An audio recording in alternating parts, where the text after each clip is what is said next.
భగవంతుడు పుట్టడం కర్మ కాదు, లీల.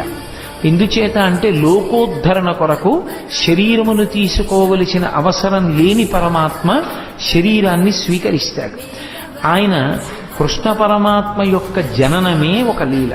ఎందుచేత అంటే రామావతారంలో ఆయన ఎక్కడ చతుర్భుజుడై శంఖచక్ర గదాపద్మములతో కనపడలేదు పుట్టినప్పుడు. కానీ కృష్ణావతారంలో అలా కాదు. అసలు గర్భస్థమైనటువంటి కృష్ణ పరమాత్మని స్తోత్రం చేయడానికి దేవతలందరూ వెళ్ళారు.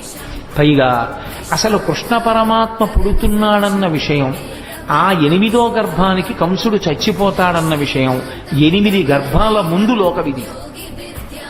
కంసుడు అక్కర్లేని పనిని ఒకదాన్ని స్వీకరించాడు. దేవకీదేవికి వసుదేవుడితో వివాహమై వాళ్ళిద్దరూ బయలుదేరినప్పుడు తగుదునమ్మా అని చెల్లెల మీద ప్రేమతో రథానికి సారథ్యం చేస్తానని పగ్గాలు పట్టుకుని బయలుదేరాడు. రథం వెళ్ళిపోతోంది.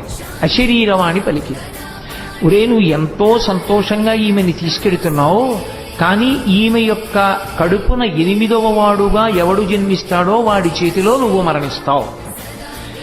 అంటే అందరికీ తెలుసు 8వ